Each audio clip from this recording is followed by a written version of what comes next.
All right, welcome to the latest episode of the Xbox 2+1. I'm one of your hosts, Randall Thor19, the man with the million.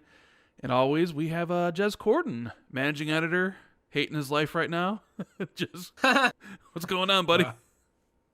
I'm good, man. It's like it feels like the entire game industry just returned from their vacation or something, because today's been just crazy. There's been so many news and embargoes coming through, and I know it's a big week for Xbox news, but even beyond Xbox, it's like, here's Frostpunk 2, here's a Stalker launch date. Microsoft posted Final Fantasy 14 betas launching today by mistake. So like we had like someone in the team scrambling, oh my god, they've posted Final Fantasy 14, and then like 20 minutes later, Microsoft retracts the article and it was a big mistake. So it's just been chaos today, man. It's crazy, but I'm looking forward to taking a little break and talking to our illustrious guest for this week's Xbox 2+1. Oh yeah. I don't know why I said that seductively. It felt appropriate somehow. It felt appropriate. Yeah, and with that said, our guest for this week is none other than MVG, aka ModernVintageGamer. Thank you, sir, for joining us on this episode. Hello, Rand. Hello, Jez. It's great to be here, gents. I know we've been trying to put this together for a while, and it's finally here, so I'm happy to be here. Thanks for having me. Yeah, we were trying to get you on, I think last month, but things just didn't work out. Yeah, man. You know, sometimes it happens. You know? December's tough. There's always so much going on that time. But, yeah. Hey, great to be here. And hey, 2024, there's a lot of stuff going on. So. There is a lot of stuff going on. And I just got to mention, like, when I started doing YouTube and meeting people, you are at the top of my list of one of the best guys that I've met in this content creator space. You're always very welcoming to me, so... Well, thank you. I appreciate it. And, you know, like, Rand, I've always... Look, I'm not trying to hit on you or anything like that, but I've always liked your content. You've got something... You're more than just the typical Xbox, guy, your content creator. You're not afraid to call out the bullshit when you see it. And, some of your takes, I don't always agree with, but for the most part...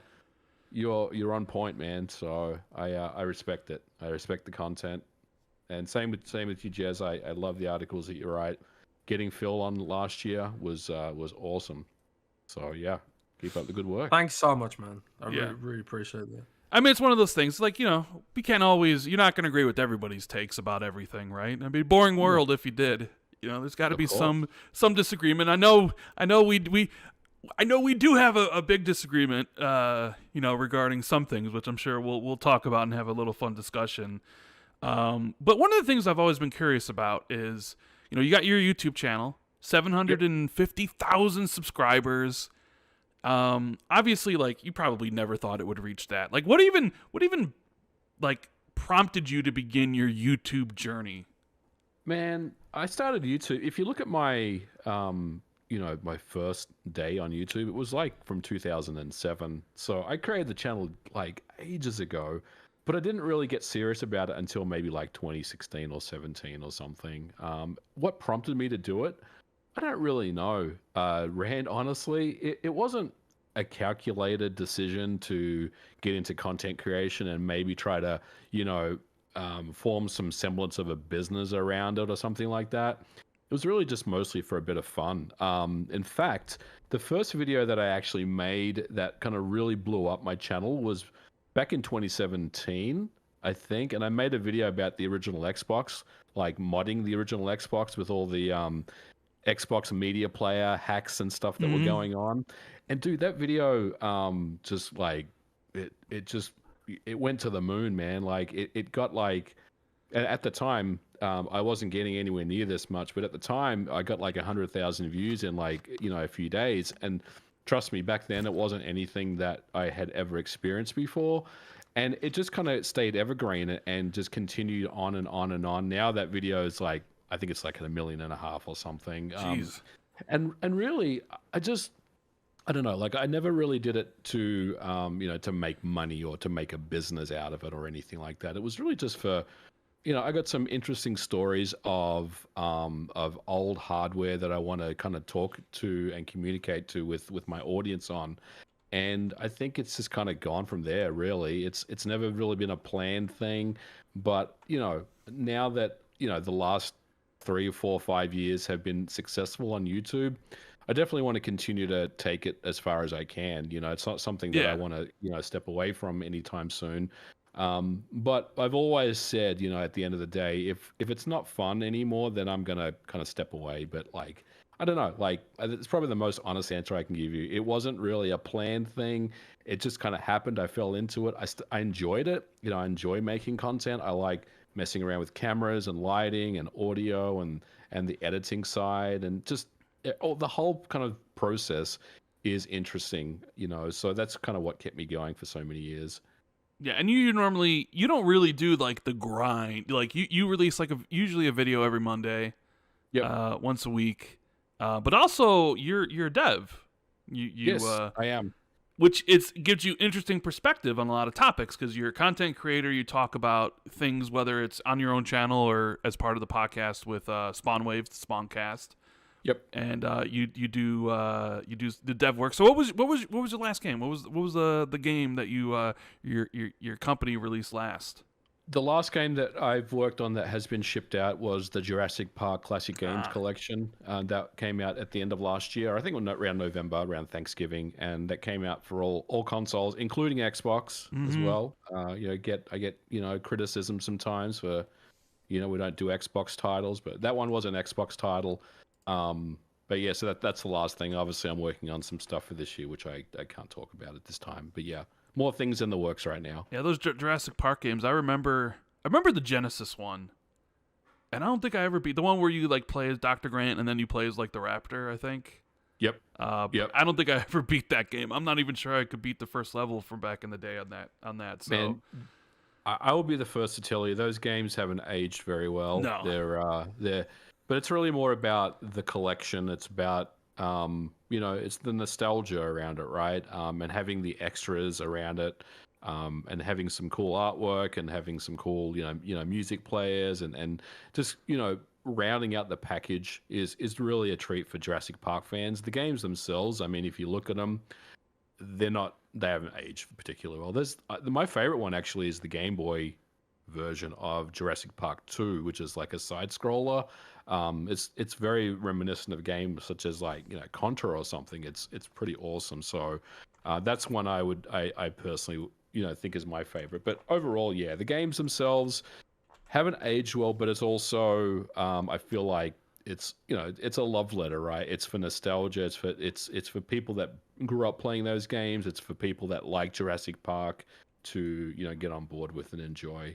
And there's a lot of fans of that movie series, of course. Is there any game that is on your, I don't want to say like wish list, but is there any game that like you really, really, really would love to work on at some point? Like bring back, remaster or whatever. Is there anything at the top of your list? There's a few that stand out. One of them was Silent Hill 2, but that's being done by Blue Team, right? We will see how that comes out. I'm quietly confident that it will be good. The other game is Chrono Trigger, which is one of my favorite RPGs ever. I didn't play Chrono Trigger, but I did play Chrono Cross. Oh man, you got to flip that around. I know. People always tell me that. I did not like Chrono Cross. But I love Chrono Trigger. Well, I loved Chrono Cross, but I guess maybe because I didn't have a frame of reference because I didn't play Chrono Trigger. So that was during the day of like I was really big in RPGs during that PlayStation 1 era, like Final Fantasy 7, 8, Chrono Cross, Shadow Hearts, like. Yep. And nowadays I can't get into them. I don't know what's wrong with me, Yeah, it's a different time. Like even now I'm a lot older, Rand, and I mean, I still play JRPGs, but I have to look. I'm kind of the person that if I'm going to invest my time into a JRPG that's like 100+ hours long, I'm either going to invest and go all in, or I'm not going to do it at all. And most of the time, I just don't because I know I don't have the time. But there are some exceptions to that, obviously. I mean, I think FF7 Rebirth is coming out here pretty soon. I'll definitely jump on that and give that a playthrough. So there's definitely games I still want to play that fit JRPG mold. Yeah, and for those of you in chat who are saying, "Where's Jazz?" Don't worry, he's here. He's just it's been a busy day for him, and he did say like he might have to go on mute for a few to get stuff going on with work. That's what happens when we do the show during work hours. It's I was just quickly editing an article, but I'll be back in like 2 minutes. I'm so sorry about this, but I am listening to the discussion, and I'll be back in 1 moment. Really done. What's the most recent game you played? The last game I actually played was Prince of Persia: The Lost Crown. Yeah, isn't that such an amazing game? Like I love it. I friggin' love it, dude. It's so awesome. Ubisoft did send me a code. I got the Switch version. But I will say, I'm probably gonna pick up the Xbox version. Because I want that 120. FPS. It feels really good. Like I don't know. I use Ubisoft games used to start slow to me. I wasn't really enjoying it and like for an hour in, but I started getting the powers like you do in a Metroid game, and I'm literally at the end. I think I'm like 85% complete. I adore this game. I love it. It is such an incredible Metroidvania. And I've been down on a lot of Ubisoft games recently, but this one is just like, yo, please play this game. Please buy this game. Like it is so freaking good. It honestly, the highest compliment I can give it is it makes me want to hook up my Nintendo Switch and play Metroid Dread. Yeah. Because I'm just like in a Metroidvania mood now, I totally agree with you. I love this game. Everything about it. Ubisoft kind of took a risk with this, a gamble. I honestly couldn't tell you how well it's going to sell, which is unfortunate. Hopefully it does sell really well. But the game itself is phenomenal. Like it's everything that I've ever wanted in a Metroidvania. And there is a lot of comparisons to Metroid Dread, which I have played and finished, and I love that game just as much as this. But honestly, I think I would rate this game a little better than Dread. I think the platforming is better. It's more advanced, and it doesn't. I don't know. Like I love the combat in this game as well, and just everything just feels really good in this. And that's not to to say Dread didn't give you that, because Dread was a great game, but and maybe it is recency bias, Rand. I don't know, but like I feel like I like this game better than Dread. But I haven't finished it yet. I'm probably a little further behind than you. I'm probably about halfway through the game. I don't want to spoil it for anyone. Yeah. But I have the same kind of feelings as you. I started playing it. I thought this is cool. I like it. And then as you kind of, progress through and get some more, power ups, and you beat a couple of bosses, and you kind of you go back to sections that you couldn't go to previously because you get some kind of weapon upgrade or you get some type of item upgrade. It just really opens up. And I mean, we've seen this formula so many times before, but it's also very difficult to pull off a really compelling Metroidvania these days. Yeah. And I will tell you, I mean, a lot of people say, Hollow Knight and games like that. I personally didn't care for Hollow Knight very much. I played it. I thought it was fine, but I didn't really think it was, an amazing game. But yeah, this. Oh my God, you love the Hollow Knight fans. Yeah, I'm rallying them up. But Prince of Persia, check it out. I'm all over this game. It's so good. Yeah, my like one of my favorite games of last gen, top of the top, is Ori 2, Ori Will of the Wisps, right? Mm-hmm. And which I think is the peak of the Metroidvania genre. At least the ones I've played. Prince of Persia comes pretty close to that. So that's like super high praise for me, because I'm just like, yo, I love Ori 2, and this is like right there, like it's so cool. And we were thinking 2024 was going to be kind of a down year in comparison to last year, but not first game released, highly critically acclaimed game, and it's like, all right, we're starting off on the right foot, Yeah. But I guess since that Ubisoft's brought up, I do have to ask you about like game ownership, because I know this is something you're very passionate about, right? You're very much physical, right? You want the physical copies. You want to own your games. There's always that divide going on now of like people who don't care about that, who are very much digital. Like I'm 100% digital. My last physical game I purchased was back in 2014 when Titanfall 2 came out. Ever since Did you then, really? yeah, Why that's did you my buy that? I'm curious. Why did you buy Titanfall 2? uh because I think they had a midnight launch for that game, and I wasn't. Okay. We were coming off of the Xbox 360, the Xbox One transition, and I was still physical. I was still like Yep. renting from GameFly, buying the games that I wanted, and it was Titanfall 2 was a game my friends were all interested in, so I obviously like I wanted to own the game, so I went to a midnight launch at GameStop. Rand? Bought the yes. What? Hello? Hello? Hello. My internet gone down. Oh, he probably can't hear us. Anyways, but yeah, that was last game. That was last physical game I bought, and ever since then, I've been 100% digital. And I know you're very much like physical ownership and stuff. Yeah, for me, like, I'm not saying that you and I think about video games differently, because we probably think about them in the same way. But for me, video games has always been like an art form, and that kind of extends itself to the packaging of the product, the whatever extras that they decide to throw in, the manual and the case and the artwork and all that stuff, right? It's all one thing. Now, I'm very much aware that these days when you buy a game, you get a disc or you get a cartridge and you get nothing else other than just, the case. But, I also work at a company that does make collector's editions, physical products, and that's definitely something that appeals to me. So when I think about video games, I think about, the whole package of everything.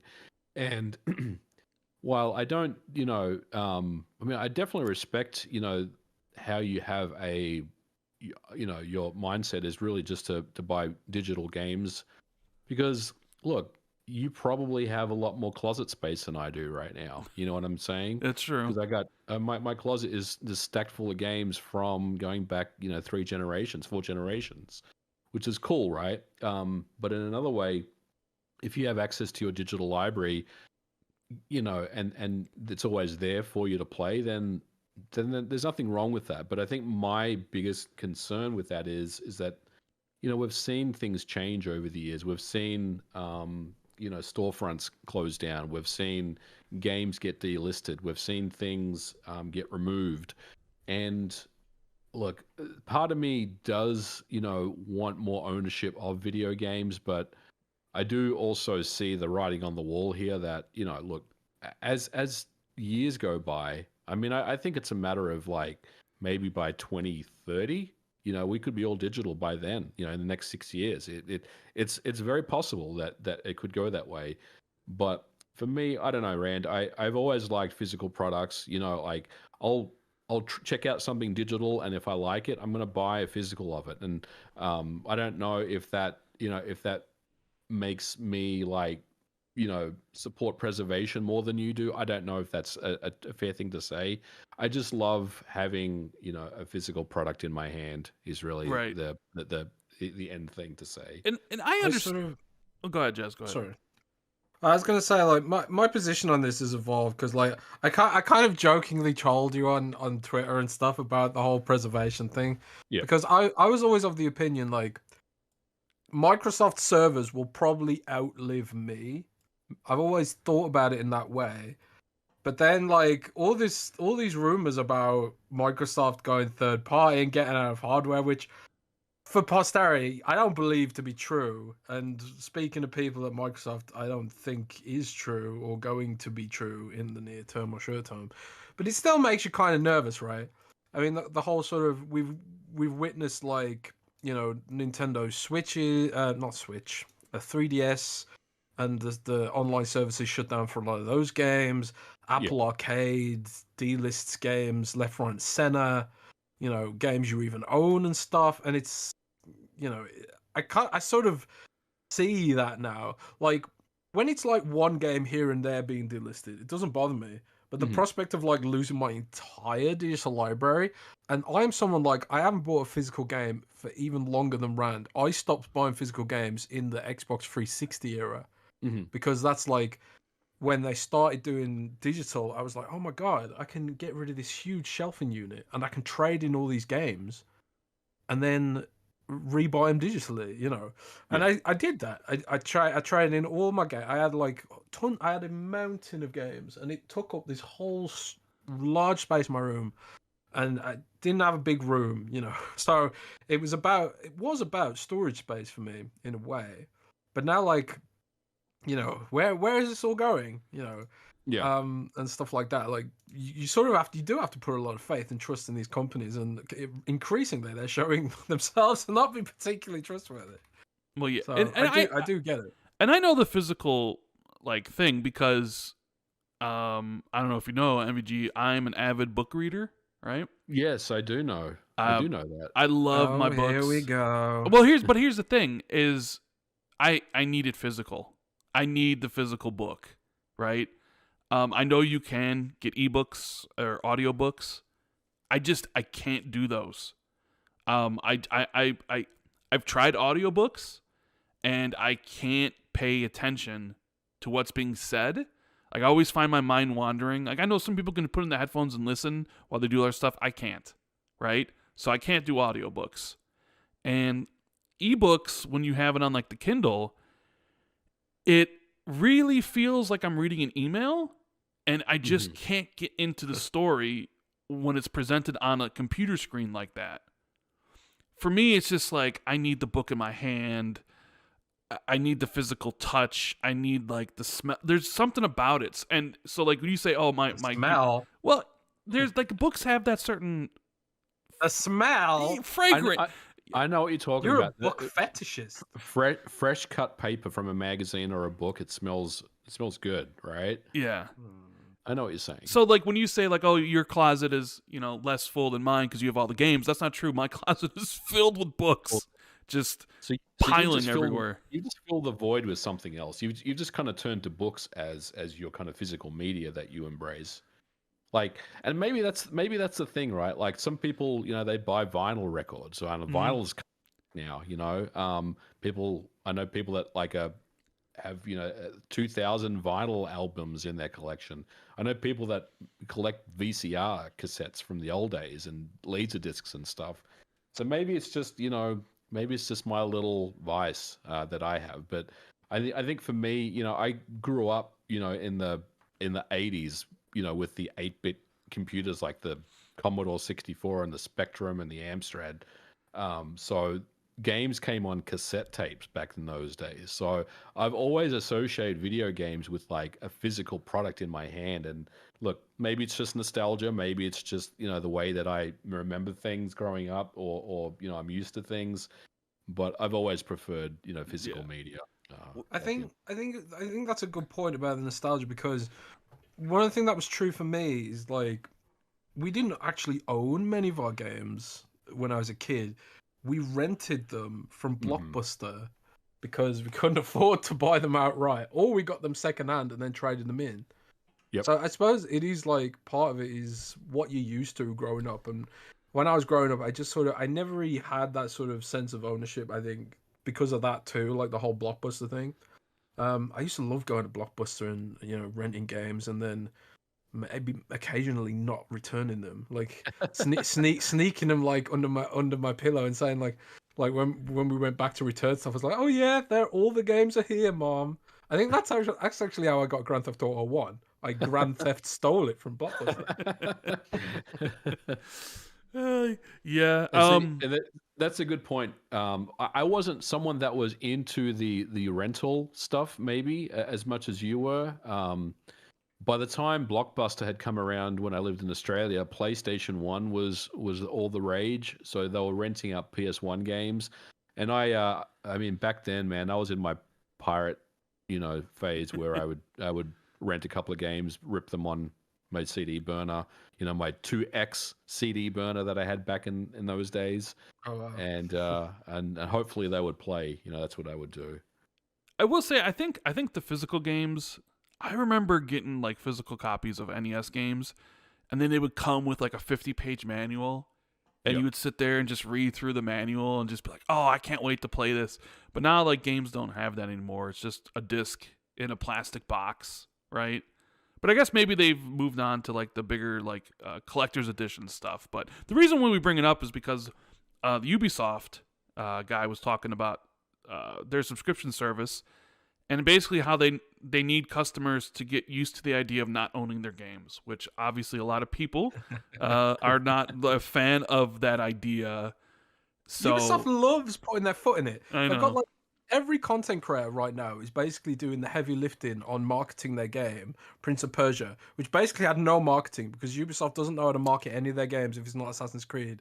And then they go and say something like this, which like blows away any kind of goodwill that they might have had this news cycle. It's just hilarious. But yes, I digress. Please continue. Well, yeah, and then I know how you would feel about this MVG, but does it give you pause when you have like, here's a guy from Ubisoft that's like, yeah, like we need the customers to like feel like they shouldn't want to own anything, and you know how the video game industry has changed from where it was during the 360 era to now, where it's like everything's digital. Is there like a point in time, you know, in the future where you're just really going to be worried that physical media just is going to become obsolete, or like a lot of, you know, the publishers won't even print physical copies, like that the market becomes so small it's not even worth it for them anymore? Is that a true concern for you? Uh, I wouldn't say it's a true concern, but it's definitely something that I do give thought to, especially when we do see articles and kind of sound bites like this come out. One thing I will add to this, though, was I believe it was November last year or October, where Ubisoft came out and said that physical wasn't going away. Do you remember that when they were Yeah. talking about the Activision streaming deal? Mm-hmm. They basically came out and said, so I guess what I'm trying to say here is I'm not going to put too much emphasis on a soundbite from someone that has made a comment within the company that has been taken as gospel or fact, that is being kind of talked about right now. It's really more about the actions of that particular publisher. If Ubisoft starts to not provide physical products, or we don't see them really kind of doubling down on the physical side of their games, then that's a clear message to me that maybe they are looking at stepping away for it. But as far as the actual soundbite itself, or the quote itself, does it give me pause? I mean, yeah, I think it does. At the end of the day, I think Ubisoft really has to take a close look at their analytics and really, make sure that if they're going to make statements like that publicly, then they better damn well have the analytics behind it to support that. They probably do. Let's be realistic, but I think ultimately there's going to be some pushback. There's going to be some resistance. For me, again, I'm not really interested in an all digital future, as much as I feel like it's probably going to be inevitable anyway. But I want to see at least physical stick around for a while. Hopefully this generation and next generation, at the least. But beyond that, we'll have to see. But it does give me pause, Rand, for sure. It's definitely the way things appear to be going, and it's just another death by 1,000 cuts, if that's the right word for the death of physical media. But yeah, not really a huge surprise to hear that, I guess. Well, I mean, there's Alan Wake 2 was like maybe the first big game to forego a physical release, and there was like a rising up of people that are like, you know what, I'm not supporting this game anymore, and it doesn't look like it sold very well. So I do wonder if they sort of regret not releasing a physical copy. But then it's Epic's their publisher, and they probably don't care.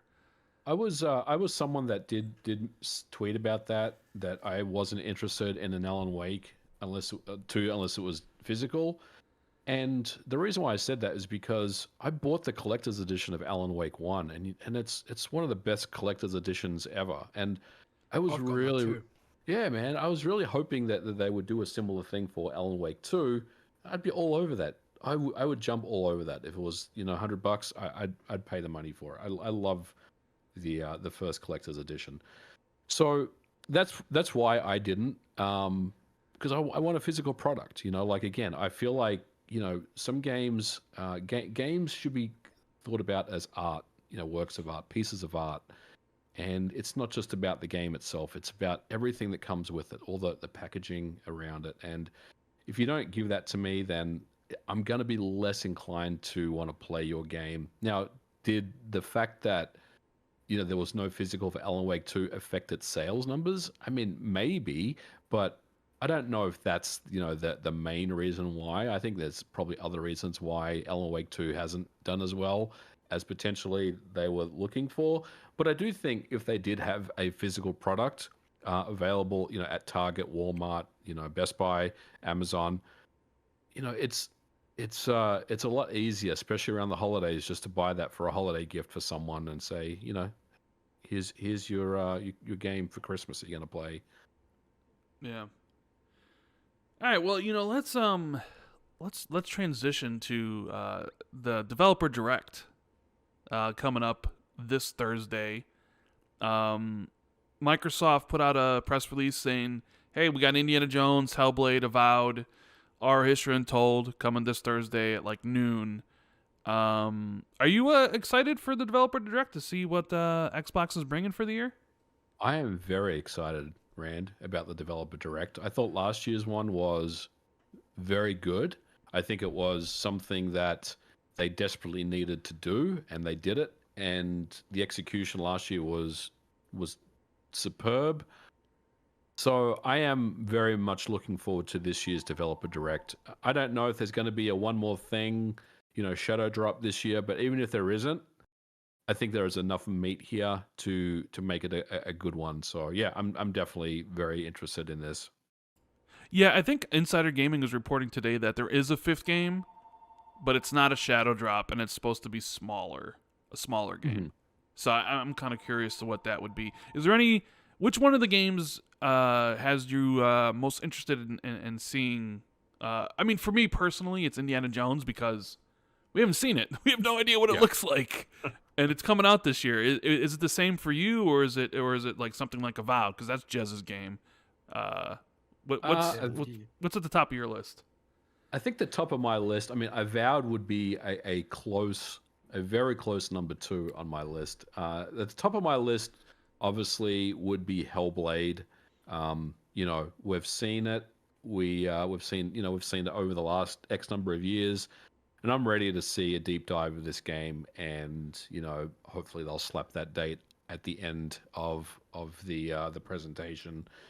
Indiana Jones, I'm also hyped for. Rand, don't get me wrong. I'm actually very surprised that it's in this year's Developer Direct. There's some rumblings that that game is further along in development than what people initially had thought.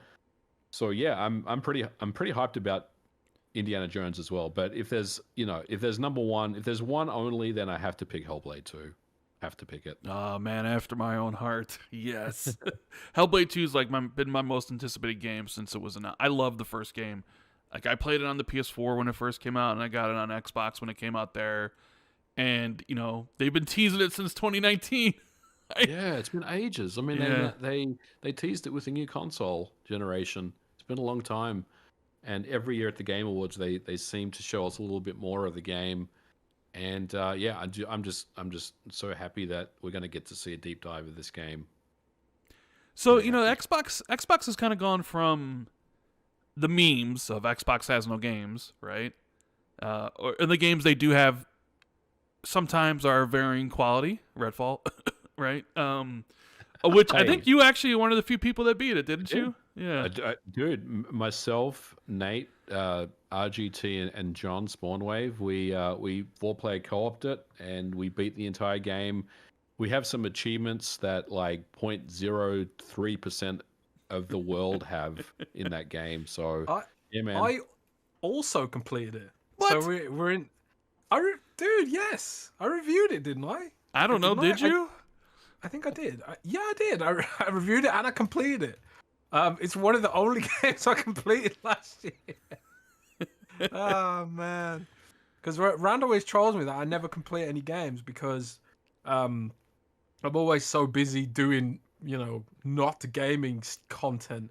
But Redfall was one of the only games I completed last year because I reviewed it, and I did. I gave it 3 out of 5 stars. I think That's fair. Generous, very generous. I played it for 5 hours. I didn't hate it. I didn't hate it either. It held my attention, which is more than what I can say for a lot of some of the other open world games that launched. But I did not hate it. I didn't hate it genuinely. I wonder if it would have been better received if they could have gotten that 60 FPS mode working at launch. Because man, when I loaded that up on my Xbox, like I was that frame. I know there's because Starfield's also 30, but I felt like Starfield was a better 30 frames if there's such a thing. Like Redfall was sort of making me sick a little bit. I don't know. It was honestly not one of the things that bothered me about it. Was the 30 frames. It was just the blandness of everything. The combat was not that interesting, and the world was not that interesting, and the events were not that interesting. And by the end, it felt like I was glad to have seen it through. But like, I really liked some of the characters and the villains were really good. I don't know how this suddenly became a Redfall retrospective, but I didn't hate it. I didn't hate it. And is it salvageable? Probably not. But still, I don't know. I didn't hate it either, honestly. I mean, it's not a good game. Let's be clear on that. And I think they could salvage the game, but it's really about the number of millions of dollars you need to pour into it to salvage it. I don't think anyone is interested in doing that. But I mean, look, I played it co-op and we had fun. But yeah, if I was playing it single player and by myself, I probably would have quit the game, a couple of hours in, honestly. Yeah. I played it solo. I played it all alone. Oh man, I feel for you, Jez. Man, I really do. That's tough. But yeah, so like Xbox says, the big thing people said is they need studios, they need better games, and 2024 is looking really good. You got Hellblade, you got Avowed, you got Indie, Towerborns this year. Who knows what else they'll have? Obviously, Call of Duty Black Ops because they now own, Activision. I love how you don't bring up my favorite game that's probably coming out this year, and that's Flight Simulator 2020. Yeah, well, yeah, Flight Sim is this year. Although I'm surprised it's not at the Direct, actually. I'm surprised too, actually. Unless it's like the Secret Fifth game, I suppose. I mean, it could be, but that's not really a huge Secret Fifth game because we always knew that it had a 2024 date next to it, the name of the game. Yeah. So I'd be surprised. I mean, if they did. But yeah, I think Flight Simulator will show up. And look, honestly, I'm fine that Flight Simulator is not in a developer direct. If they can put that in something else or whatever, that's totally cool with me. You should know that Rand hates Flight Simulator. No, dude, I love Flight Simulator. It's such a great game. Rand hates games where you can't walk around and. Oh, here we go. Dude, you should do the landing challenges in that game where they put you at some airport, you're like, 500 yards out and you have to land the airplane. It's so much fun. Well, this one, the Flight Sim 2024 is supposed to be more gamey, at least from that initial trailer they had where it had more stuff. And I know the community, that Flight Sim community is kind of upset because it's like a brand new game and they thought like everything would just be, we had a 10-year plan for this, so they're not like really happy about the idea of there being something brand new. But you're right. I mean, Microsoft Flight Sim's supposed to be this year. I mean, Forza Horizon 6 probably around the bend. It's been 3 years, and they went from a 2-year dev cycle to a 3. I don't know if it'll make it. There's a often rumored Gears collection, which I would imagine that would come out before Gears 6. So there's a lot of things working on, not to mention all the other games that they have announced. But I mean, how are you feeling about the future of Xbox and their first-party game situation moving forward? It seems like they're finally at the point where everything's coming together, right? I feel very excited about Xbox right now. I think this is where they wanted to be. A couple of years ago, they wanted to be in this particular moment, and they were just not able to, obviously for different reasons, of course. But it seems like, the Bethesda acquisition is bearing fruit now, that is firing on all cylinders.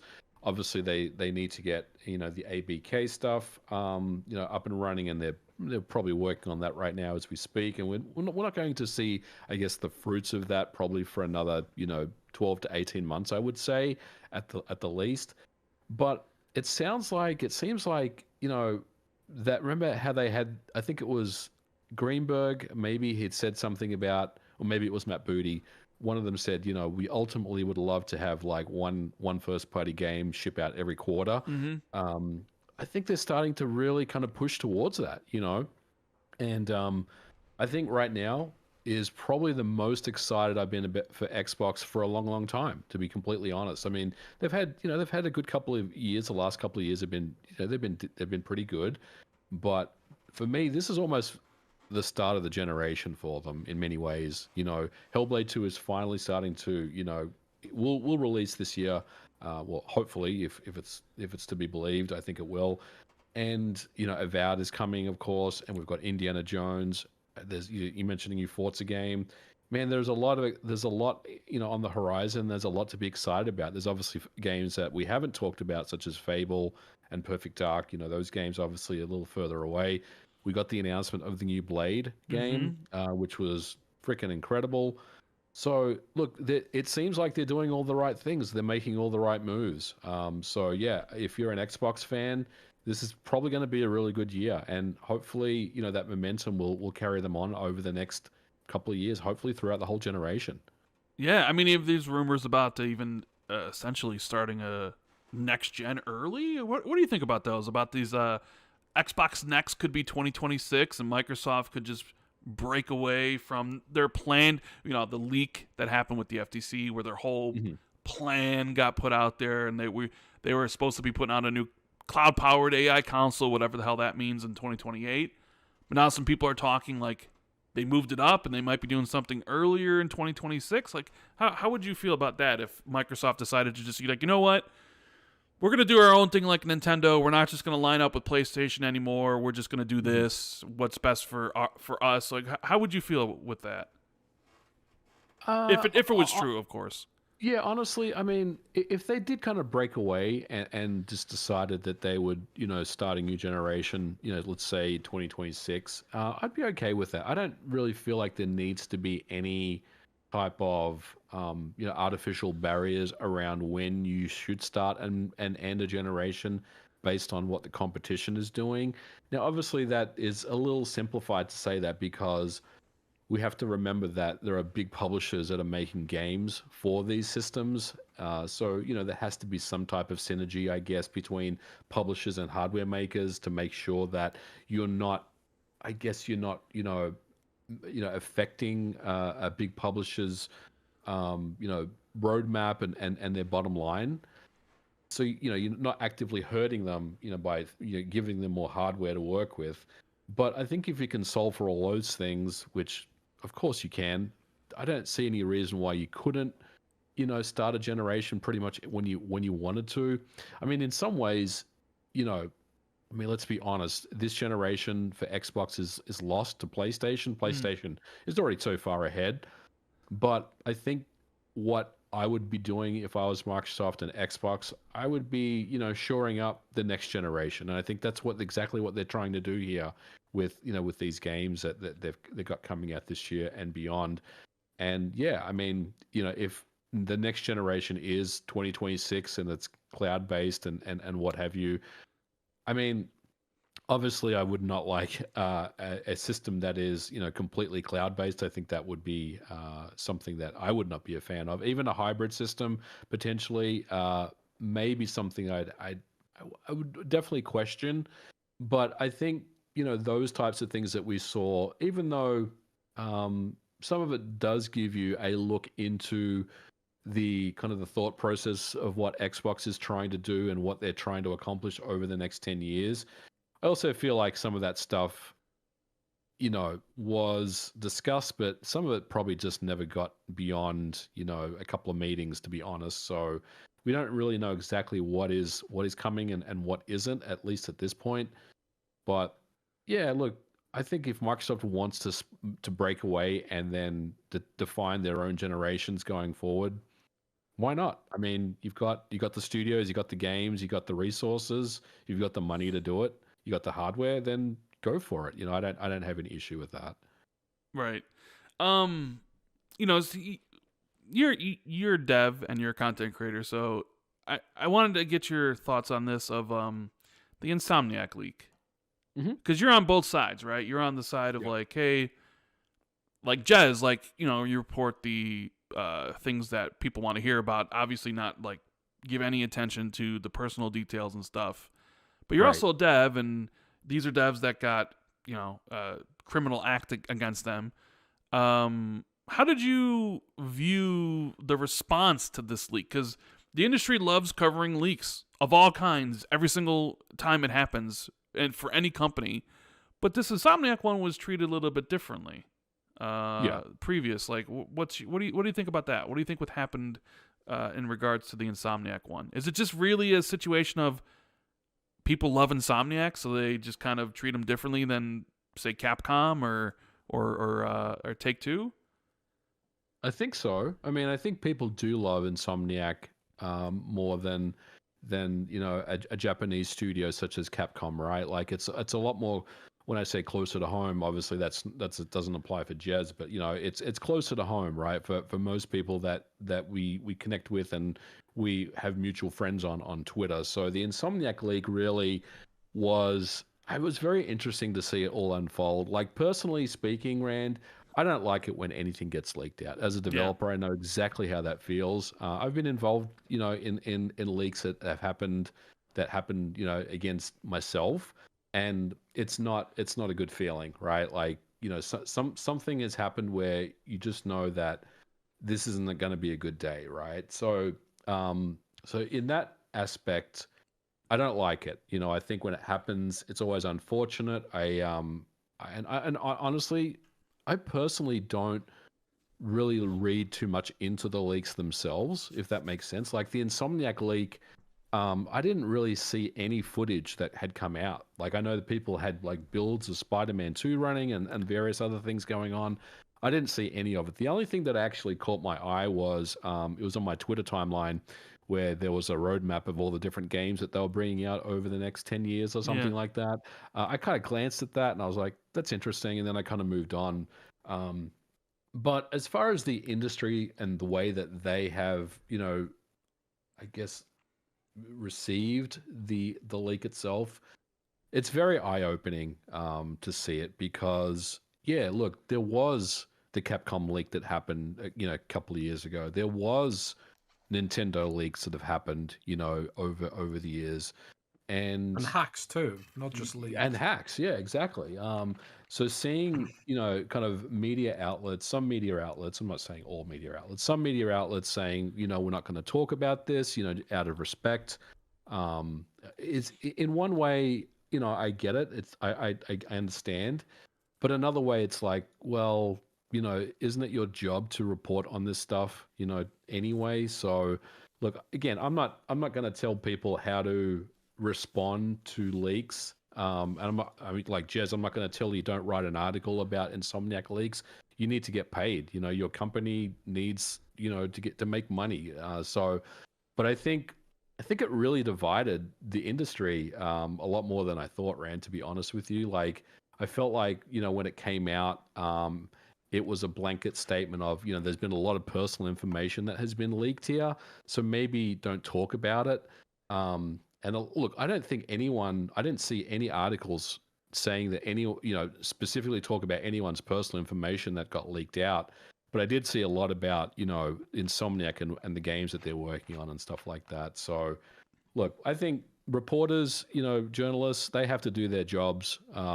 Whether they want to cover them or not is really up to the individual. But I also do think there is a bit of double standard going around. Some outlets covered the Capcom leaks and they didn't cover Insomniac. Again, I'm not going to tell you how to run your business. You do you, but I also feel like it was very eye-opening for sure. Yeah, some of those budgets, $300 million for Spider-Man 2, it's like, whew, man, we are getting up there. I mean, these games are starting to cost more than movies. And See, that's the other thing. and Like, they're nowhere near as profitable. that sounds like a lot of money, and it probably is. But like, is it really a lot of money? You know what I'm saying? Like, I mean, 300 million is a lot of money in anyone's book, but to make a AAA video game based on a Marvel IP, well, I don't think it's necessarily that it's 300 million. I think it's like the idea that Spider-Man 2018 was like 100 million, and this one's basically a 3 times increase, but it doesn't look like it when you're playing it, right? the thing is, I mean, the best way to determine a budget of a game is just to roll credits. Yeah, Count true. the number of people that are in a game, then multiply that by whatever the average salary is for that particular role that they're in, and that's how you get your number. You know what I'm saying? That's how you end up with your 300 million, because like there's literally 1,000+ people that work on video games these days, and all of them need to get paid. You know. Well, yeah, and then with the industry itself going through all the layoffs, we have a question from DS Omen saying, he says, with all the layoffs going on in MVG, do you see an exodus of talent leaving the gaming industry altogether? I don't see an exodus of talent, but I do know people that have left the industry and they have other jobs in other sectors. I don't see an exodus, of talent, but there are people that have left the industry that I know that I'm friends with that are not interested in coming back.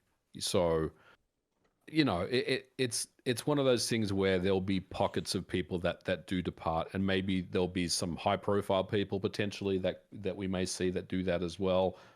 But I don't think there'll be an exodus of people leave the industry. I think people love video games, and people want to work and make video games. Hopefully what will happen is we start to see potentially some unionization. We start to see developers. And when I say developers, I mean, I'm just using that phrase, generally speaking, get paid appropriately, treat contractors better, and, just do all those things to make it a much better place for people to work in.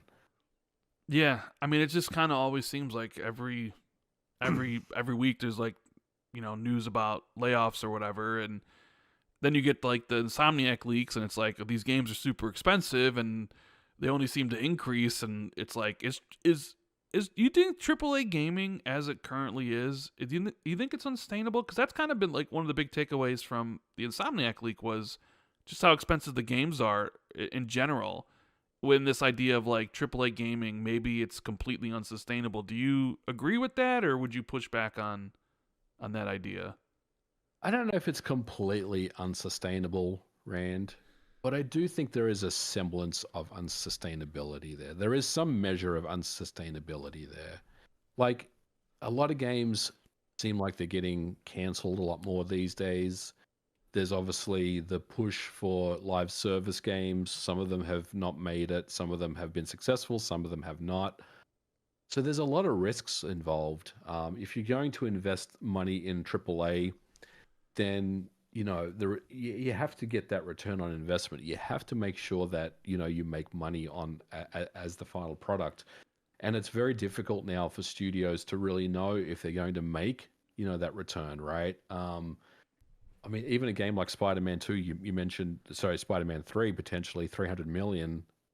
Was it Spider-Man 2 that was 300 million? Yeah, Spider-Man 2 that 300 million, and like Spider-Man 3 could be 400 plus when it releases, and then like X-Men would be 500 million or whatever it was.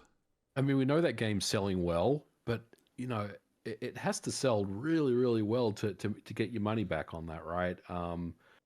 So there is definitely a part of me that does wonder, how much longer can budgets continue to grow, resources continue to be, dragged into making video games. How many thousands of people will it actually take? I don't know.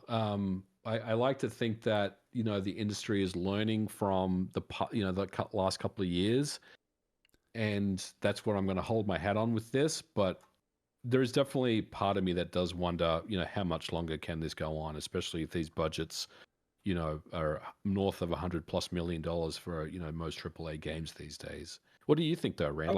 What's your take on it?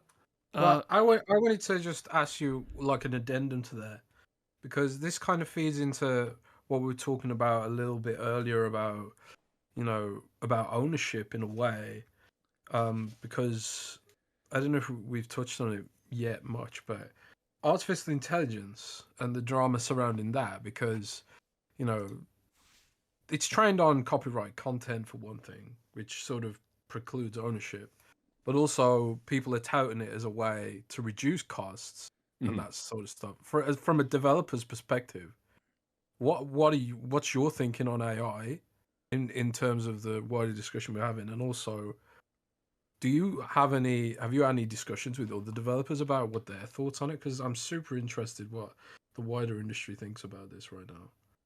So AI is still very much a new thing, obviously, that's going around. How do I feel about it? I think in general, and I need to be very careful how I say this because, people will come for me. I think, I don't want AI to replace like artists and voice actors and people, that do that part of the game, make of that game development. Because for me, that is not something that is beneficial to anyone. AI, artwork and stuff like that is just terrible at the moment, and I don't want it replacing people's jobs. But where it can be useful is to streamline processes, right? So let's say that the three of us have decided that we're going to work on a brand new game, and we're going to start from scratch, right? We're going to bring up Unity, or we're going to bring up Unreal Engine and start building a game out. If there is a way with AI to spin up, the project and build out some kind of rudimentary things, build out a scene and some rudimentary stuff, potentially add some overlaid narrative, voice just for that part, right? If there is a way to help with that, then I think it's not a bad thing to bring in, right? The danger obviously is when you look at AI to replace people's jobs, and like I said, people like artists, voice actors, those people, I'm firmly against that. But I definitely think there is a spot for AI in game development. But unfortunately, right now, it seems like, at least from what we're seeing from a public perception, we're seeing it being used in some ways where it's not beneficial. It's really just really hurting things more than it's helping. But I guess the other thing I will say is there's probably AI being used a lot right now in AAA game development that we don't really know about. It's like I said, it's just kind of this rudimentary basic stuff that's just helping with workflows and helping things get done. So I definitely think there is a place for it, but I want to see more. I want to see some case studies where and I am going to GDC next month, and hopefully I'll get to see maybe some case studies about how AI is actually helping the industry, because we don't really hear about that side very much. It's really just most of the time disregarded as something that is just it's going to take someone's job, and while we certainly don't want that, I definitely want to see more about where it could potentially help with game development. Yeah, because like, sometimes I've used AI generated thumbnails for articles, because it's just so easy to do. I could either recycle an old image which Google's algorithm doesn't like, or I could like try and find another image that doesn't have copyright attached to it in some way, or an image that a million other websites have used. So, or I could just go to Bing and say, generate me a cute picture of an Xbox doing something stupid, and then slap that on there. It's so easy to do, and it does save me personally a lot of time, and also potentially helps us avoid copyright issues with a photograph that's already copyrighted or owned. We get claims all the time from companies who are like, "Oh, hey, we own that image," and you don't know which images in the back end are owned and which are not, because there's like a legacy of like several decades worth of images random people have uploaded to the back end. So that's just one simple way it helps us as a team, but people push back on it. people get really mad if they can figure out that's an AI image. I had a guy in my mentions the other day saying like, "Oh my god, how dare you use a AI generated image of Master Chief?" you know, people's copyrighted materials was trained on that. Here's another image that I made in 5 minutes, and it's like you just used someone else's 3D copyrighted image of Master Chief to make that image. You know, it's just there's a lot of hysteria I think about it, but I don't know. Well, I agree. Go ahead, Rand. Well, a lot of people have also taken a stance of like, if any game uses AI, I won't touch it, right? And I did see today that Square Enix just came out and said Foam Stars uses some instances of AI art to round up. Correct me if I'm wrong.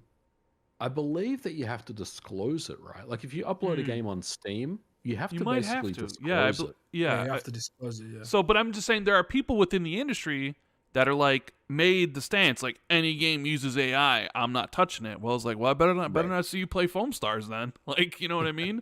But as far as it goes to what you asked about sustainability of AAA games, I don't know, bro. Like right now it might be possible at those levels, but if it keeps on getting higher, and considering I don't think the console market's growing at all, it kind of always is the same number of people.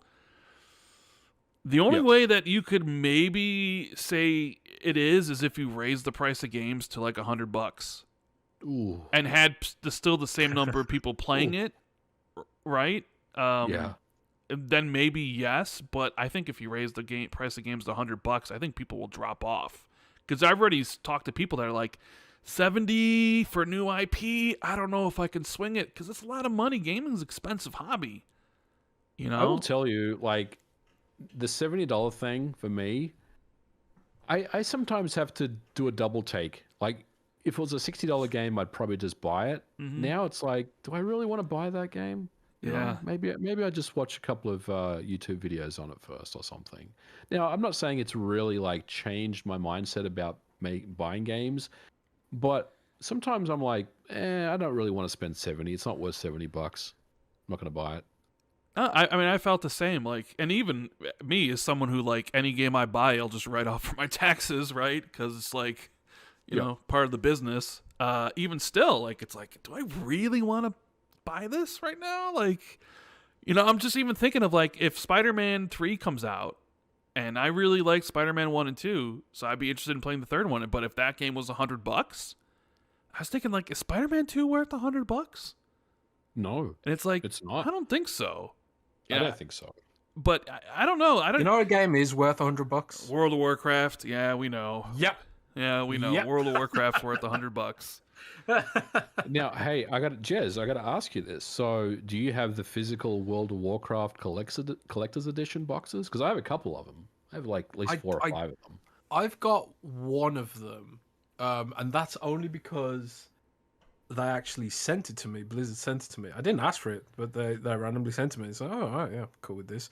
But I am aware that if you've got the sealed copy of the original collector's edition with the codes unused, it's worth about $10,000. I don't have the original. I have some of the earlier ones. I'll have to take a photo and show you what I got. Oh, you should. But all the codes have not been touched, but they've all been opened because they've got goodies in there.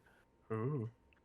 Yeah, they go hard on their collector's editions. Blizzard do. World of Warcraft does. I've got the Diablo 4 collector's edition boxed up down there. This is the dichotomy of me, right? I buy all the games digital, but then I buy collector's editions, like with reckless abandon. I've got the Elden Ring collector's edition down there. I got Fallout 76 construction kit for the Pip-Boy that I haven't opened. I've got State of Decay 2 collector's edition, and Diablo 4 collector's edition down there that I haven't opened, and I've also got a router that I forgot about in the pile of boxes that I just. I've got my Starfield lunchbox and my watch. Yeah. I've got all those too. And then I got nowhere to put them. Why do I keep buying this stuff, man? You know, I'm like an addict. You bring up Starfield, MVG. How did you? I'm pretty sure you played the game, right? I love Starfield. Love it. What did you think of the discourse surrounding this game? The months and like how it's like. Most people that complain didn't play the game. Ooh. Or they didn't play it long enough, in my opinion. I definitely think the creation engine tech needs to be brought forward to a modern console era. I think the days of loading screens and instanced, rooms and stuff like that. Yeah, that would work, in the days of the 360 and the Xbox One, but you definitely want to improve on that aspect of it. But the engine kind of limitations aside, Rand, I loved the game. I Yeah. thought the game was fantastic. I thought the story was really, really great. I loved the ship combat in the game. It was exceptional. I played through it twice, so I did the second go around with the changing paths and stuff in the story. Overall, I had a solid experience with Starfield. I always said, and I got completely bodied, but I always said that I would have put it in my Game of the Year conversation for last year. I think it deserves its place in there. Honestly, I think the game did enough for it to be a Game of the Year contender. It's a vast game that's obviously been in development for a long time, and the story was fantastic. I had nothing bad to say about it. I really enjoyed it. I mean, I ended up loving it too. But I'm also someone who didn't do the exploration or didn't do the colony building. I was just in it for the quests, the factions, the main story, and after that initial 5 hours, oh man, I really enjoy. And I'm not someone who I kind of have a weird history with Bethesda. I don't really like Fallout that much. I mean, I do, but I don't love it. And I really do enjoy Elder Scrolls. So to me, it was okay, I didn't play Fallout 4 or Fallout 76. It's been a long time since I played a Bethesda game. And man, I really enjoyed that game. And then you get online and it's the most hated game on the internet, right? Literally the most talked about game of the year, the most articles written about it.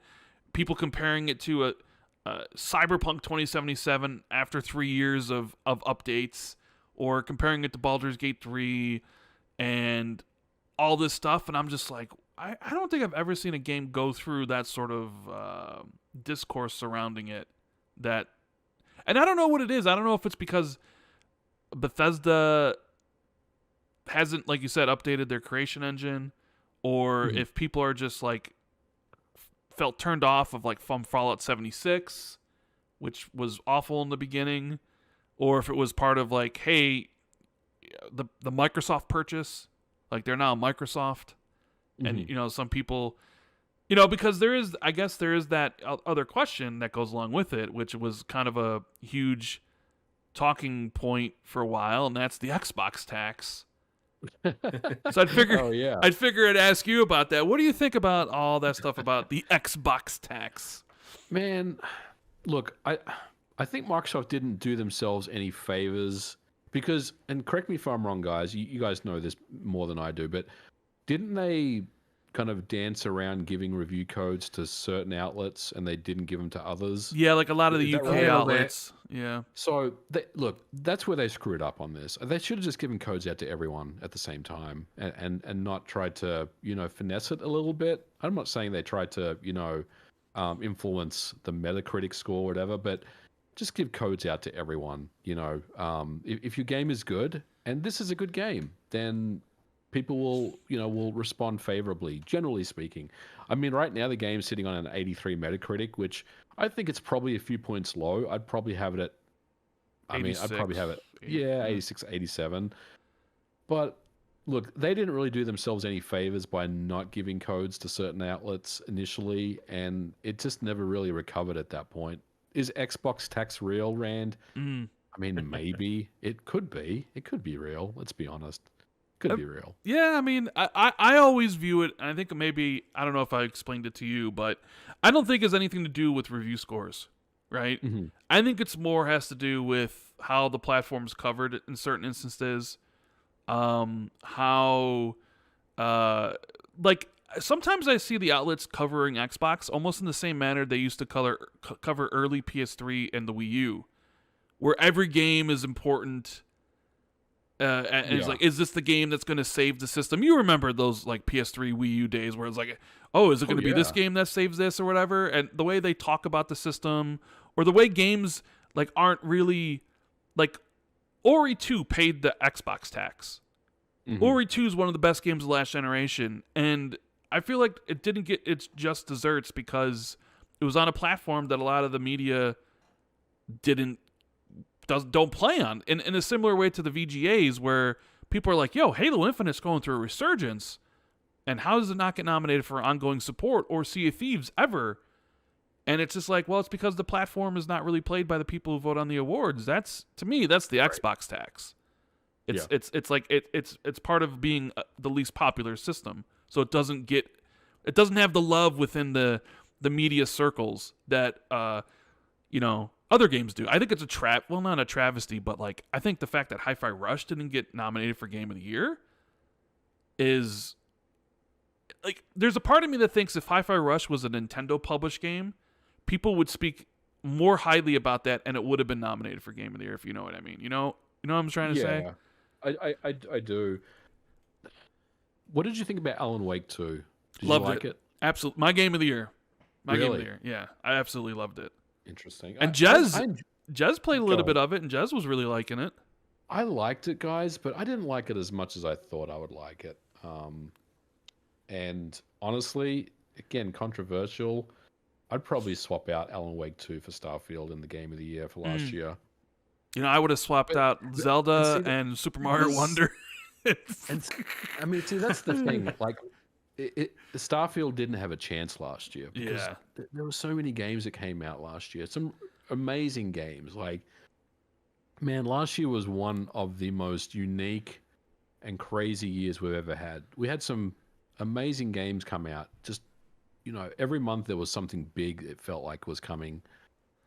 And we just had, decimated with layoffs and stuff like that as well. It was just such a unique year because there was so much quality being released, but unfortunately, so many people lost their jobs as well. It was insanity.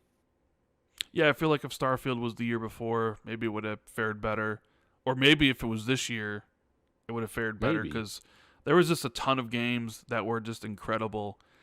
As a game dev, how do you feel about the Game Awards with Keighley and how devs were ushered off really quickly? I know there's the GDC where the devs they vote on the awards, so it's peer voted on, but a lot of people had issues with how this year's Keighley's was done. What are your thoughts on that whole thing? Because I thought it was more transparent than ever that it's really not about the devs. It's literally just a marketing event. It's not about the devs. It is a marketing event. I mean, obviously you're going to have devs at the awards. You're going to have big publishers, big famous names, celebrities and stuff. But this is an award show, right? This isn't about the devs. I mean, if you want to celebrate developers in the industry, then DICE is coming up next month. GDC, as you mentioned, there are specific kind of award shows for developers. I think Golden Joysticks is probably something that's more, developer centric as well. Hey, we are on that show. Yeah, well, there you go. I've actually never watched it, but I'll check it out now because of your recommendation. The Game Awards, though, Rand, every year it's just a big spectacle for me. Like, I'll watch it. I enjoy it. I think last year's Game Awards was actually a pretty good one overall as far as the amount of content that it had. My biggest issue was it was way too long. They should have just cut an hour off that show, honestly. As far as, developers getting time, on the mic to have a acceptance speech and stuff. I mean, it's Jeff Keighley, man. Mm-hmm. I mean, he runs a tight ship, things are just the way they are. I don't like it personally, but yeah, I mean, like I said, there are other shows that celebrate developers way better than the Game Awards. The Game Awards is just advertising, marketing, celebrities, Hollywood, and sprinkle in some video game trailers and some announcements and some world premieres, and you got yourself a show. Yeah, we do have a question. I got like 2 more questions, and we'll get you out on this one. But I don't know if you can answer this, so I'll read it and say, Tom Legg wants to know, hey, Josh Fairhurst touched on this on Twitter, but can you speak to the multiple LRG releases skipping Xbox? As an Xbox only gamer, it's really disappointing to see fun games re-released but not on Xbox. So I can talk about it, but it's going to be pretty high level because like the thing is every single deal that we do at LRG for a physical product, or even digital is different. So it's not like a one size fits all approach, right? It depends on the partner that we work with, and it also depends on their input as well, right? But generally speaking, there are some games that we publish that don't come out on Xbox. And it's not because like we're too lazy or we're too cheap or stuff like that. I mean, that's ridiculous. The tools that I built for the games that we make, they run on everything, right? We've got them running on all platforms. The simple reality is in some scenarios, we don't make anything on digital sales. And you could say, well, what about the physical sales? Would that be enough to offset the development costs? Well, sometimes they are, but sometimes they're not. It just depends on the game. Like Jurassic Park, right? Last year came out on everything. We were pretty confident that Jurassic Park as an IP would sell pretty well across the board. So we were more than happy to to do that with Xbox, right?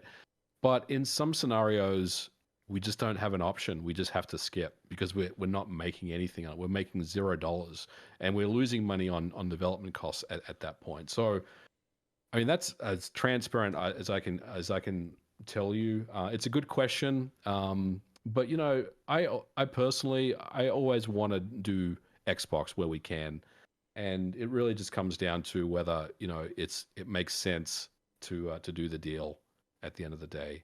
But yeah, I mean that's probably the best way I can answer that. Right. If Microsoft was to come in and subsidize some aspects of that, would that be something that you'd be open to doing? Yeah, probably. I would say so. And if you mean stuff like Game Pass and stuff like that, Jez, yes, I think so. I mean, again, we would have to take a look at it, of course, but that's really that's something we would definitely take a look at. Yes, I know that we have a time limit here. So the last question I want to ask you is kind of the big, your podcast buddy Nate the Hate, which you do the show with. He kind of set the world afire, at least the Xbox world afire, and mentioned that there's an Xbox game that's gonna critically acclaimed game and a game of the year contender in the year came out that might be switching platforms, going to more competing platforms. Sort of came out that it was Hi-Fi Rush. And Jeff Grubb even mentioned Sea of Thieves rumors, which Jez had heard about. And, so there's some talk about Xbox going third party or bringing more of their games elsewhere. We talked about this at length on the podcast yesterday. But it's always interesting to get different perspectives because I'm very much like, I think my way and Jez thinks his way. What do you think about these rumors? Right. What do you... Before I give you my take, what is your take? I didn't listen to the podcast yesterday, so give me the cliff notes. How do you guys feel about this? So I guess to me, it's like if it was just Hi-Fi Rush, any rational person would be like, not a big deal, right? Like, who cares? So to me, it's about like how much and how often. Like, is this just the beginning of a larger trend where more and more games every year start moving to other platforms? And in my opinion, I'm not a fan of that. And I hate how, I don't know if you've seen this online, but there are people who are like, oh, we want more people to play more games. It's like, yeah, no shit. Of course we do, right? And those people that are like, this isn't like, you should be for it, and I don't know why you're upset or whatever. And they position anybody who has the opposite argument as a fanboy and a console warrior, which I think is poisoning the well. And I think that's, it's basically saying like, I'm in the right here and don't listen to anybody else because they're just immature. And I take issue with that because like, I'm not like that. And I'm looking at it differently of like, yeah, of course I want more people to play the game. But at the same time, I have this feeling that if they were to do this, and if it was more than just Hi-Fi Rush, like if it's Hi-Fi Rush by itself, whatever, nobody cares. But if you start seeing, okay, well, that's Contraband, it's Hi-Fi Rush, it's Starfield, it's Blade, it's Indiana Jones, and maybe Hellblade, you know what I'm saying? Like the list goes on and on and on. I already feel the Xbox platform is the least desirable out of the three, and now you're going to be you enter a question mark into the platform, where people who might be on the outer edge of it might be like, it's not worth investing in the platform. So to me, it's like you're exchanging short-term revenue gain for long-term brand damage. So you're saying it's kind of diluting the Xbox brand a little bit if that's what they did. It depends on how much and how many. I think it's basically you're basically setting it up that the Xbox brand in the future is essentially, because all right, I'm a console gamer, right? And I know Xbox is beyond console and it's like the ecosystem. But the way I look at it is like, I already know that picking Xbox, some games are going to skip the platform. That's just what it is. Just like Nintendo fans know you pick the Switch, guess what? Some AAA games aren't going to be there, right? That's just kind of like the realities of the platform that you pick. I sort of feel, especially with how the Xbox Series consoles have sold less than the Xbox One, that if you started to do this more and you introduced this question mark where some people on the edge might think, you know what, PlayStation's a better investment because it gets PlayStation games and all the Xbox games, like why would I want to invest in the Xbox? That essentially the user base on console would diminish and more games would start to skip the platform, right? Because third parties don't need Microsoft at all to bring their games to PC, right? Because everything's going to be on Steam. So in that sense, it's like the console gets diminished, the user base gets diminished, more games and more publishers start to skip it, and there's kind of an add-on effect. And then eventually maybe the console goes away, and then competition's lessened for it. You know, like maybe Sony starts raising prices, or Sony starts doing all these things, or Nintendo, because there's not the third one. So like, in my view, I think it's a, you know, potentially a bad thing with long-term ramifications and effects. I mean, obviously I could be wrong, right? Maybe it's just nothing but great thing. Those are just my thoughts, you know. So Jez, what do you think about this? I'll give you my take. But I'm just curious to hear what you guys, like, I haven't heard what you guys said yesterday. So Jez, what do you think about this? I'm pretty much in the same camp, but like, I also disagree with what Rand says about who cares if it's Hi-Fi Rush. I think every time they do No. I said who cares if it's only like a rational person who's if it was Hi-Fi Rush by itself, just like it's MLB for PlayStation. No, but even if it's that, like, I honestly think it creates this discussion around every single game. Then, even if it is just only Hi-Fi Rush here and there, or like even with Ori and the Blind Forest, it was like, oh, so Ori and the Will of the Wisps is definitely slated for Switch now, and it's like you do Hi-Fi Rush, then it's like, oh, every smaller game that Microsoft makes will eventually come to Switch. But haven't they already done that though? Like they did Quake and they did Quake 2. I worked on Quake at the time. In fact, I was working on it when the acquisition happened, and I remember asking, like, we all asked management, like, are we still working on the Switch and PlayStation versions? And they just said, yep, hold the line. You know? Yeah, it's sort of, again, it's kind of subjective to the individual. Like for me, Quake was a franchise not necessarily associated with Xbox, so it's a bit different. But I think like when it's a new franchise, like an Ori or a Hi-Fi, I think it does create this ongoing discussion of what games will and won't, you know. And I think unless they make that clear from the outset, I think you're kind of playing with people, because I do think it affects the brand proposition, you know, and the platforms that we're investing in. And it is something that I think people should know up front. I think if they were more transparent about what games will and won't, then I'd be more okay with it. But what my issue is the cloak and daggers aspect and the secrecy and stuff, and having to rely on leakers to basically get the information that people should know up front about whether or not they want to invest in this platform. Because like Rand said, and this is the bit that I do agree with, I think it does create this idea that down the road it opens the door up to a universe where Microsoft just goes full blown Sega, and then there's a last Xbox console, and then they just go all in on Switch and PlayStation, and then our digital libraries become orphaned without any hardware for it to go to, unless they release some kind of Xbox emulator for PC. But then it's like not everyone wants to go all in on a PC ecosystem. Yeah. So it's kind of that mentality where I'm coming at it from. So like, while I personally don't really care, because I am someone with the means to go to PC fully, I got a good PC, and it wouldn't bother me at all to go fully over to PC. I play a lot on PC. I'm about 60-40, 60 on Xbox, 40% on PC. It wouldn't bother me personally, but I completely see where other people are coming from. People who are just 100% gaming on their sofa, and they do 100% prefer that experience. I think Microsoft needs to be more transparent with that very large section of the audience, but that's my take. Yeah, I mean, I mostly agree with you guys on this one, and maybe, you know, for me, I'm probably not that surprised if indeed these things, you know, are legit things that are happening, of course. But like I said, there's already a precedent that's been set there. Whether you do, you know, think about like Quake and Ori, you know, games that Microsoft own, whatever, or you know, I don't know if that's something that I think about, but I just feel like there's already a precedent that's already been set. You know, there are some games, whether you call them smaller games, I don't know what the word is, but there is always going to be, it seems like at least, a subsection of these games that will end up on other systems for whatever reason.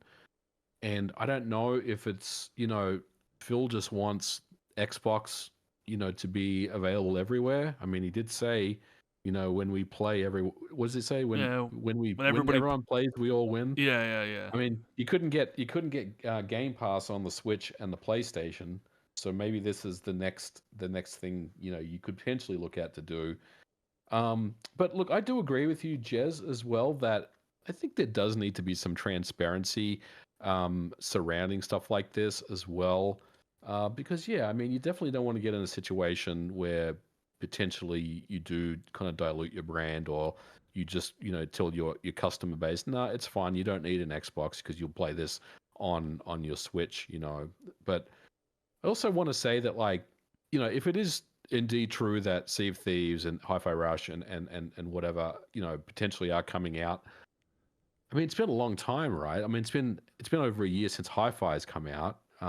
So does that kind of, you know, sway your opinion on things at all? Does that have an impact on it? Because most people have already played and finished the game and enjoyed it.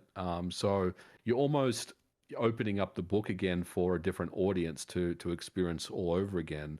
So there's definitely some, I guess, level of, you know, fragmentation there that you are offering. But do you think, you know, that the time, you know, that you would spend between, let's say, an Xbox, you know, Game Pass day one release, and then maybe 12 months. I mean, in the case of Sea of Thieves, it's years, right? It's been a long time. So do you think that has any bearing on their decision making at all? I mean, the logic and the math is perfectly sound. Like, I completely understand it from a business perspective, because, you know, with regard to console sales, it's like, if someone buys a console for one game, they might as well have not bought a console at all, because the margins on the console are so wafer thin. Yeah. You know, it would have been better margins if that individual had picked up the game on their Switch or their PlayStation, an existing console, even with the cut. You know, so like, exclusives do have a different value proposition for probably Microsoft, that were coming in from the back. You know, especially for a game that doesn't have microtransactions in it. Because at least, like, maybe if they buy it for one game and then get addicted to it, and they buy the battle pass several times over the course of the game's life, then maybe the margins are better. But if it's like a Hi-Fi Rush with no margins, no ongoing revenue stream attached to it, I think, unless that is they become Game Pass subscribers, which is that aspect to consider as well, then, you know, yeah, the math completely maths. You know, it's maths. And personally speaking, completely, yeah. Like, I love the idea of more people getting to play the game. You know, that's completely speaking, personally, but I just think there needs to be more transparency, and the way that it could potentially harm Xbox down the road in terms of the consistency and managing users' expectations, and what can we expect from the brand realistically if we never really fully know if something is a true exclusive or not, and then the media will have this discussion every time a game rolls around, and PlayStation is dealing with this in a way, probably in a soft way, because a lot of their games now, people are just like, I wait for it to come to PC, and that's kind of where I am with PlayStation right now.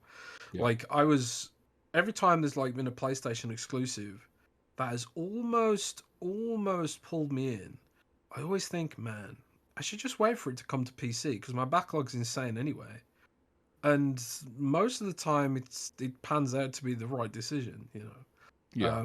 Final Fantasy VII Remake got that on PC, got God of War on PC, and all that kind of stuff. So, yeah, I don't know. It's a brave new world, and I think if Microsoft did go all in, putting their content on other platforms, I kind of think it would maybe force Sony to consider doing it as well, because that's margins and revenue that Microsoft's getting that Sony isn't. See, It's a weird situation. I don't think they will though, Jez. I don't think they'll ever be in that situation where they just put everything on, on competitors' systems. Like I think No, I don't think so.